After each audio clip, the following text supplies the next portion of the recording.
परवीन बेगम एक दिन हमसाये के घर खीर देने गई तो उसे रफ़ीक की बेटी पसंद आ गई और उन्हें कहने लगी, मुझे जहेज़ की ज़रूरत नहीं है, आप अपनी बेटी का रिश्ता हमें दे दें।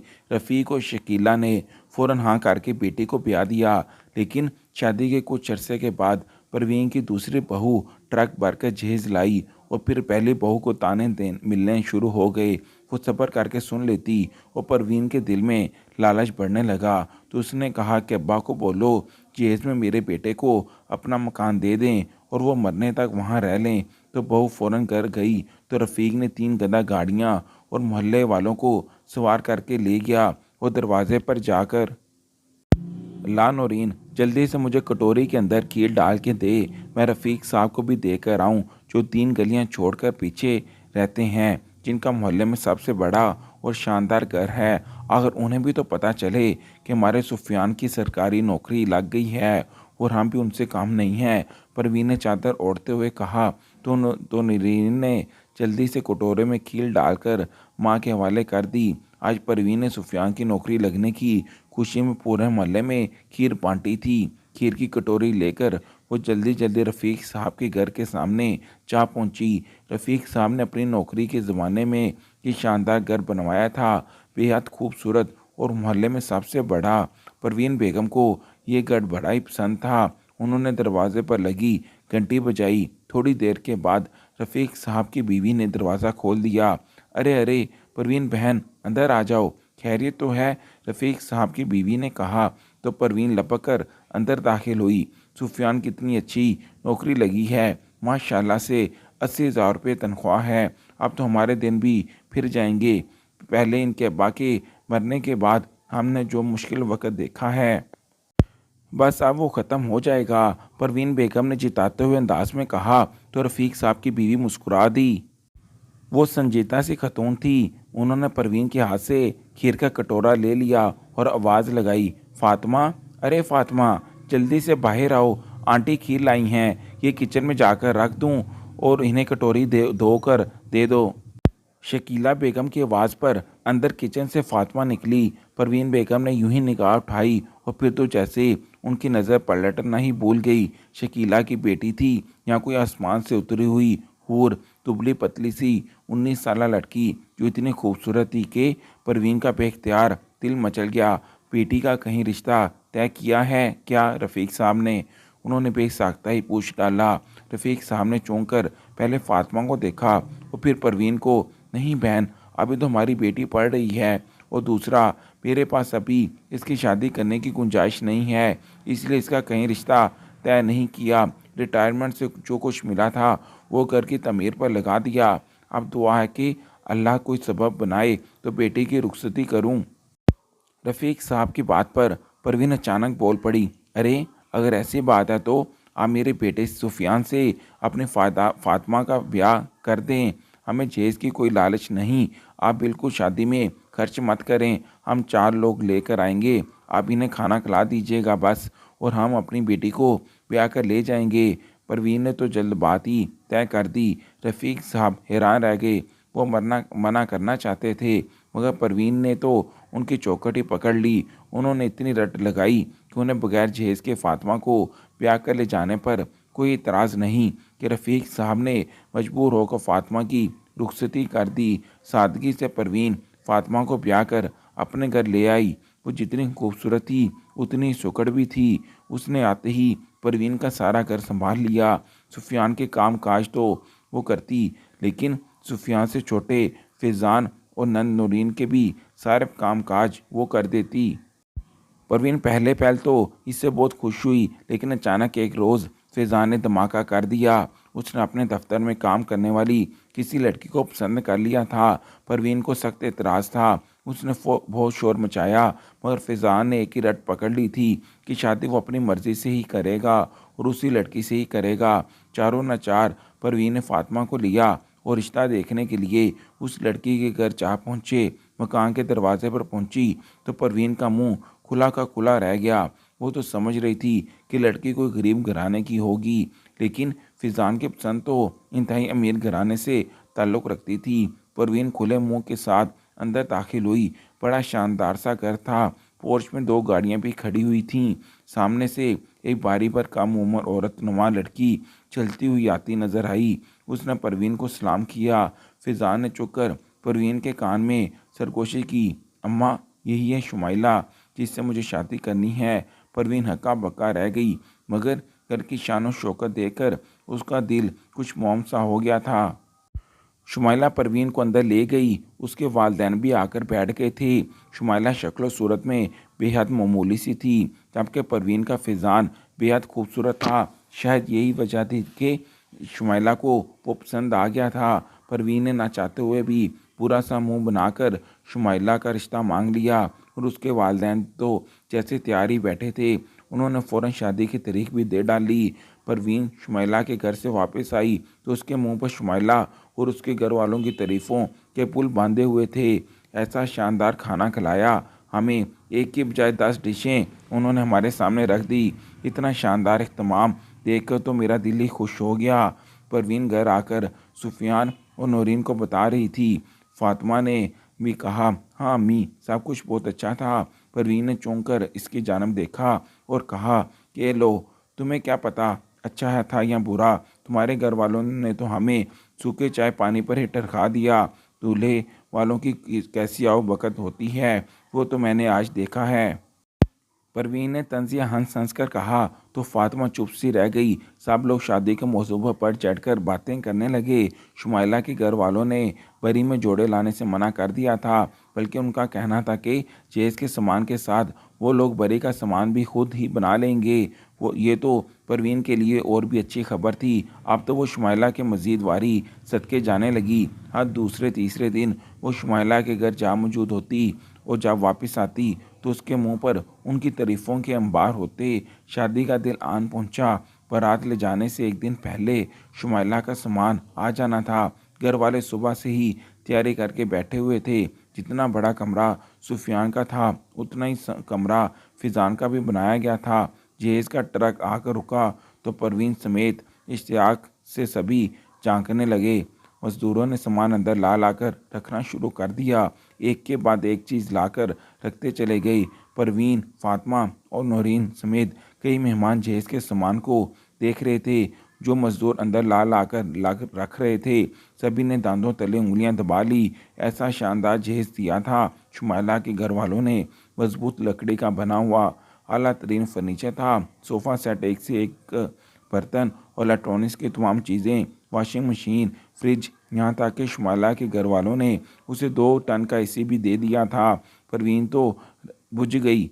फातिमा खामोशी से खड़ी सारा सामान अंदर लाते हुए देख रही थी। फिजान का कमरा छोटा पड़ गया। इतना सामान था कि परवीन के पूरे घर में जगह जगह सामान रखा गया, लेकिन इसके बावजूद वो पूरा ना आ रहा था। ऐसी होती हैं शादियाँ।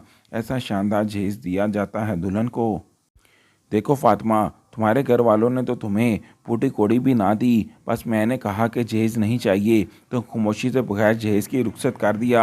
आज शुमाइला जहेज़ लेकर आ रही है तो पता चल रहा है कि बेटे की शादी कर रही हूँ। परवीन खुशी के मारे आपे से बाहर होती जा रही थी। इधर उधर जाती और सामान को देखती। वो फातिमा को तंज करने से बाज ना आ रही थी। फातिमा ने अचंभे से सास को देखा। उन्होंने आज से पहले तो कभी जहेज ना लाने का ताना ना दिया था, लेकिन अब दूसरी तीसरी बार वो फातिमा को ये बात सुना चुकी थी, मगर फातिमा खामोशी ही रही। शादी हो गई और शुमाइला ब्याह कर परवीन के घर आ गई। शादी को 10 रोज़ गुजरे तो एक रोज़ फातिमा के शौहर सुफियान ने नाश्ते के दौरान कहा, भाई अब नई भाभी आ गई हैं, अब इनका हाथ भी खीर में डलवा देना चाहिए ताकि हमें पता तो चले कि आखिर इनके हाथ में क्या जायका है।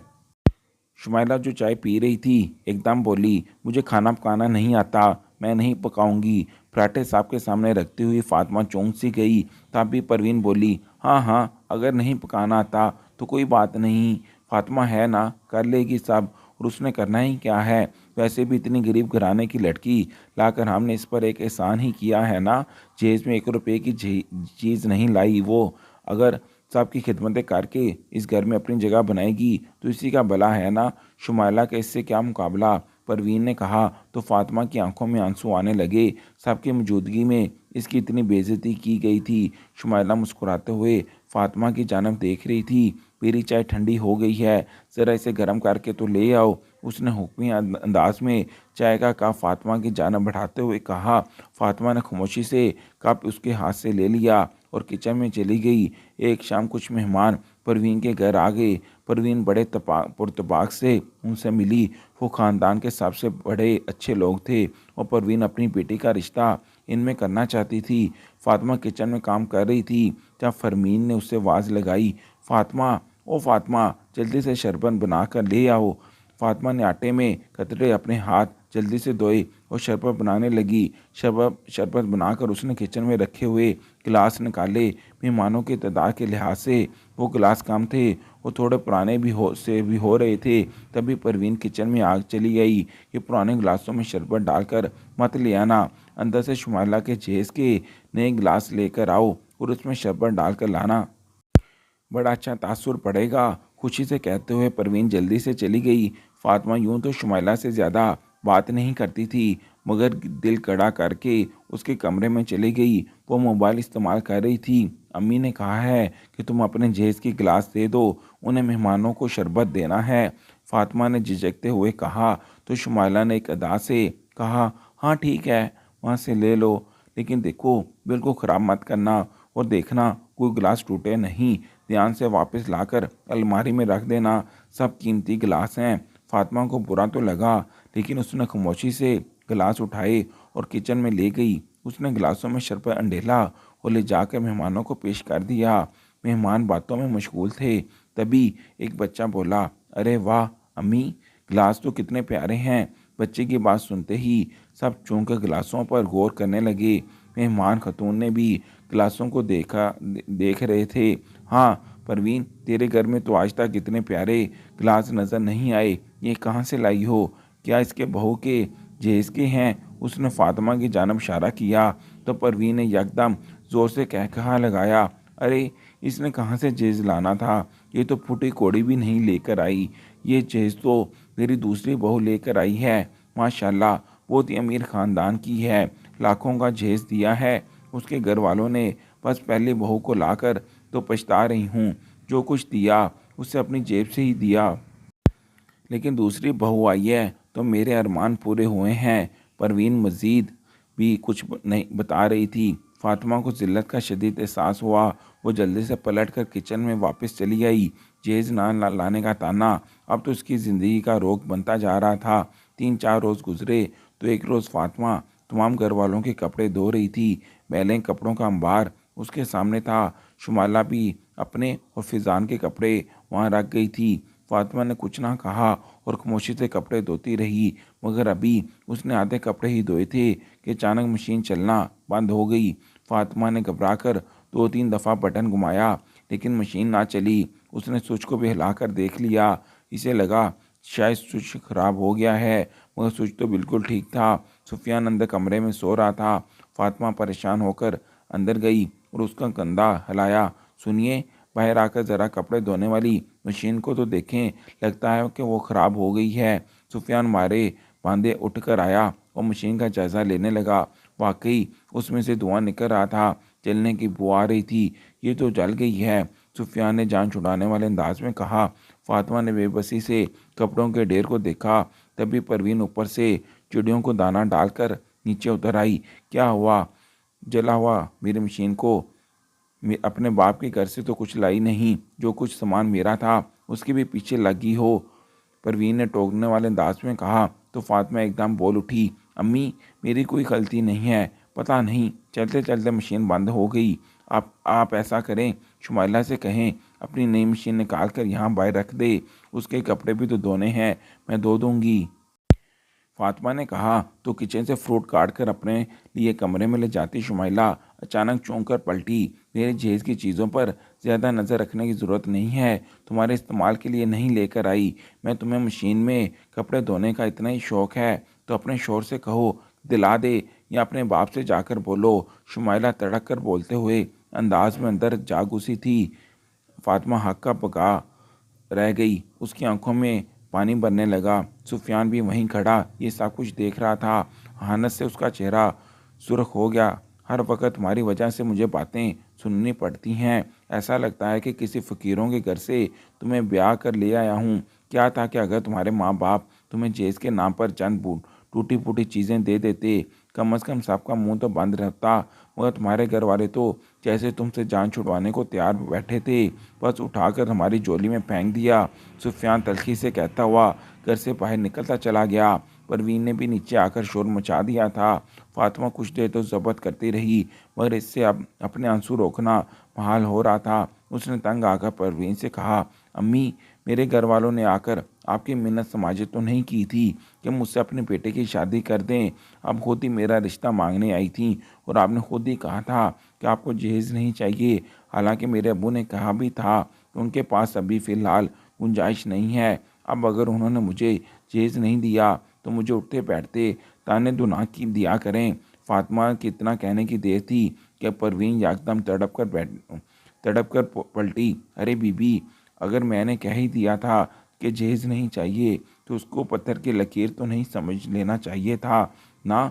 इतनी लंबी ज़ुबान जो मेके वालों से लेकर आई है तो चार चीज़ें भी लेकर आती। अब यहाँ कौन तुझे अपनी चीज़ें देगा? हाथ से कपड़े धो महारानी, नहीं तो अपने बाप से जाकर बोल कि जहेज नहीं दिया तो कम से कम कोई और ही चीज़ दे तुझे दे दें। मेरे मासूम सुफियान की ज़िंदगी अजीब ने बना रखी है। अब वो घर के अखराजात पूरे करे या तुझे नई मशीन दिलाए। फातिमा की आंखों में पानी भरने लगा। आप कहना क्या चाहती हैं अम्मी? क्या कहूँ मैं अप्पू से? क्या वो मुझे क्या दे दें? उसने बड़े मुश्किल से कहा। तो परवीन एकदम चमक कर बोली, वो जितना महल जैसा घर बनाकर रखा है जिसमें दोनों बुढ़ा बुढ़ियाँ ऐसे ज़िंदगी गुजार रहे हैं, उन्हें वहाँ रहने की क्या ज़रूरत है? वो घर सुफियान के नाम कर दें। आखिर को इनकी बेटी ने हमने अपने घर में रखी हुई है। पा रहे हैं तुम्हें, कुछ काम तो नहीं? परवीन ने कहा। तो फातिमा हक्का बक्का उनका चेहरा देखने लग गई। अम्मी, लेकिन मेरे अम्मी अबू कहाँ जाएंगे उस बुढ़ापे में? उनके पास रहने के बाद वही तो एक जगह है। अपनी सिसकियों पर काबू पाते हुए फातिमा ने कहा। परवीन ने एक गहरी सांस ली। हाँ तो रहते रहें ना वो दोनों इसी मकान में। तो ऐसा कर, आज ही चली जा घर और जाकर अपने बाप से बोल कि वो मकान सुफियान के नाम कर दें। जब तक वो दोनों मरते नहीं वहाँ रह सकते हैं। कहीं किसी कोने खुदरे में कोने वाला कमरा उनको दे देना। कुछ तो अपने शोर का भला सोच। आखिर वो बेचारा कब तक नौकरी में जा जाकर अपना खून खुश करता रहेगा? फातिमा का दिल तक से रह गया। परवीन ने तो सारी प्लानिंग की हुई थी। फातिमा ने मज़ीद बात करना मुनासिब ना समझा। उसने जल्दी से कपड़े उठाए और नल पर ले जाकर हाथ से कपड़े धोने लगी। 1 बजे के करीब वो सारे कपड़े को धोकर फारग हुई तो परवीन और शुमाइला ने खाने का शोर मचा दिया। वो बेचारी थकी हाली किचन में जाकर उनके लिए खाना बनाने लगी। फिर तो परवीन ने गोया वतीरा ही बना लिया। वो उठते बैठते फातिमा को जहेज ना लाने और गरीब घर के होने का ताना देती रहती। फातिमा कभी जवाब देती और कभी खामोशी से रोने लगी। सिर्फ परवीन ये सब कहती तो लग था, मगर अब तो सुफियान ने भी उठते बैठते उसे यही ताने देने शुरू कर दिए थे। फातिमा सब्र करके जीती रही, लेकिन अपने माँ बाप के घर ना गई। लेकिन तभी वो हो गया जिसका खुद फातिमा को भी अंदाज़ा नहीं था। शुमाइला के सोफ़े बाहर बरामदे में रखे गए थे क्योंकि घर छोटा था और मज़ीद किसी कमरे में सोफ़े रखने की गुंजाइश नहीं थी। उस रोज़ ताबड़तोड़ बारिश बरसी। मगरिब के बाद बादल बरसना शुरू हुए तो शाम पड़ते ही सब अपने अपने कमरों में जा घुसे क्योंकि बारिश के साथ ही सख्त सर्दी पड़ने लग गई थी। किसी को ख्याल ही ना आया कि बाहर बरामदे में पड़े हुए सोफ़ों को प्लास्टिक से ढक दिया जाए। बरामदे की छत तो थी, लेकिन सामने सेन खुला था जहाँ से बारिश की तेज़ पोचाड़ अंदर आती रही। और सुबह जब शुमाइला कमरे से निकली तो उसके सोफ़े आधे आधे पानी से भीग चुके थे। शुमाइला के हलक से एक दिल सोस चीख निकली। अम्मी अम्मी, जल्दी इधर आएँ, देखें मेरे इतने महंगे सोफ़ों का क्या हशर किया है बारिश ने। अगर आप लोगों के घर में इतनी गुंजाइश ही नहीं थी तो पहले ही बता देना था। मेरे वालिदैन इतना कीमती और महंगा चीज़ देते ही ना। आप लोगों को तो अकल ही नहीं है कि महंगा सामान रखते कैसे हैं। सारे सोफ़े मेरे बर्बाद कर दिए करके रख दिए हैं। मुझे एक कमरा और चाहिए जहाँ मैं अपना बाकी का सामान रख सकूं। शुमाइला ने चीख कर पूरा घर उठा लिया था। परवीन समेत सभी हैरत से देख रहे थे। सोफ़ों का वाकई पूरा हशर हो चुका था।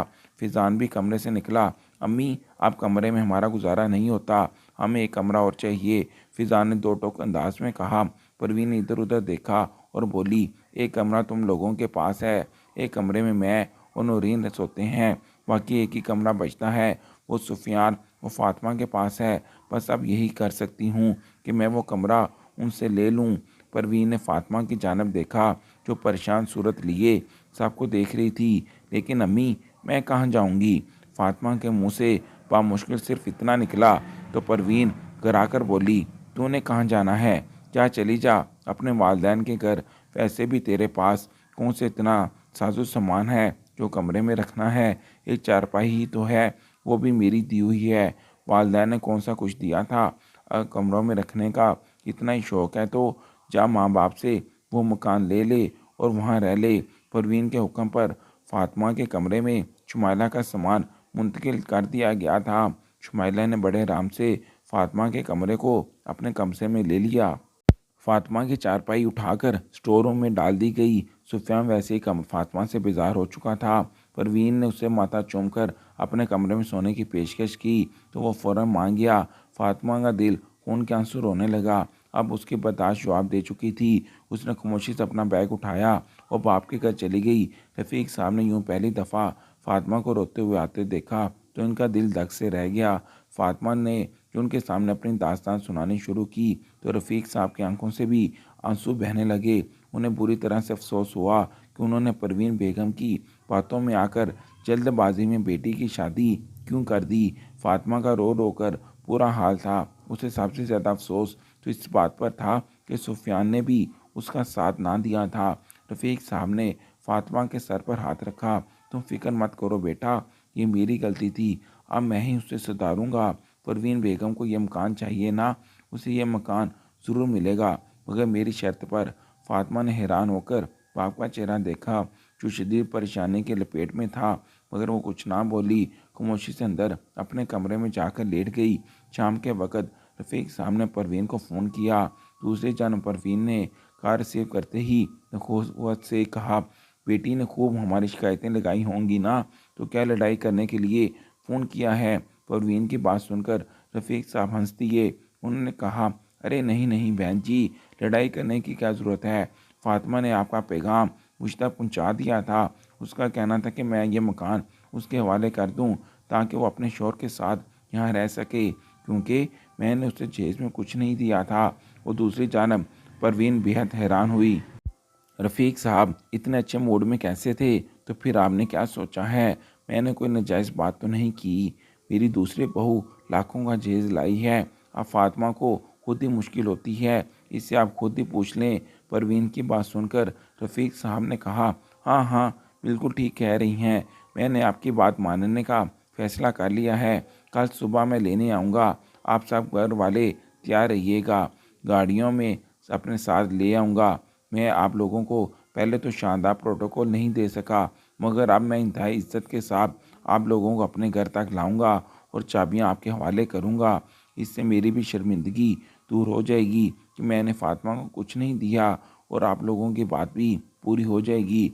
रफ़ीक साहब ने आम से अंदाज में कहा तो परवीन को हैरत का शदीद झटका लगा, लेकिन वो बेहद खुश हुई। शायद बेटी का घर बसाने के लिए बूढ़ा मजबूर हो गया था। परवीन ने दिल ही दिल में हंसते हुए सोचा, रफ़ीक साहब का आलीशान घर अब इनका होने वाला था। इस ख्याल से ही पूरी रात उसे नींद नहीं आई। सुबह सवेरे ही उसने घर में सबको तैयार कर दिया। शुमाइला जाना नहीं चाहती थी, मगर परवीन उसे भी मजबूर कर लिया और सब तैयार होकर रफ़ीक साहब का इंतज़ार करने लगे। 10 बजे तो घर के दरवाजे पर दस्तक हुई। सुफियान भी ससुराल से मिलने वाले मकान के लालच में लाल टपका रहा था। लपक कर उसने दरवाज़ा खोला। सामने रफ़ीक साहब खड़े थे।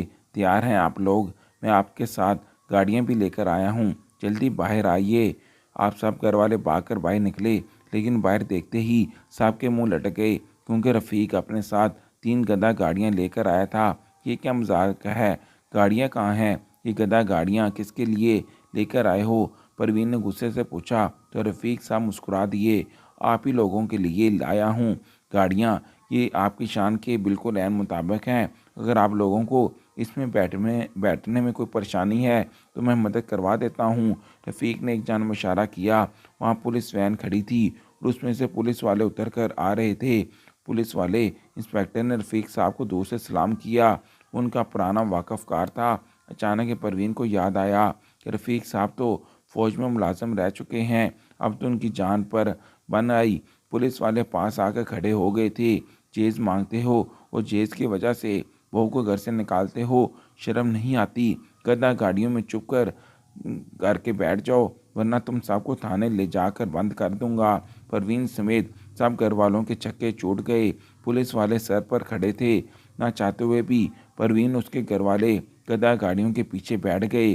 शर्म के मारे परवीन ज़मीन में गड़ी जा रही थी।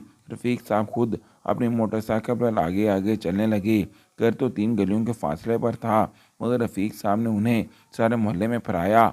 सब बच्चे और अफराद निकल निकल कर इन्हें देखने लगे। जो भी पूछता पुलिस वाले ज़ोर से आवाज़ लगाकर कहते उन लोगों ने बहू से जहेज़ मांगा था और उसे घर से निकाल दिया, जिसकी वजह से आज इनके साथ ये सलूक हो रहा है।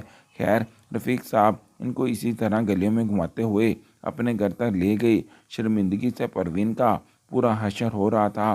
घर के सामने पहुंचते ही सब नीचे उतरे तो रफ़ीक साहब ने कहा, अब मैं अपनी बात की तरफ आता हूँ। परवीन ने मुझसे ये घर मांगा था तो मैं ये घर देने पर तैयार हूँ। परवीन चौंकी। जलालत तो अपनी जगह है, लेकिन चलो, घर तो मिलने ही वाला था ना। रफ़ीक साहब ने अंदर मुंह करके आवाज़ लगाई, फातिमा, फातिमा, ज़रा बाहर आना। अंदर से फातिमा बाहर आई तो रफ़ीक साहब ने हाथ में पकड़ी हुई घर की चाबी उसके हाथ में दे दी।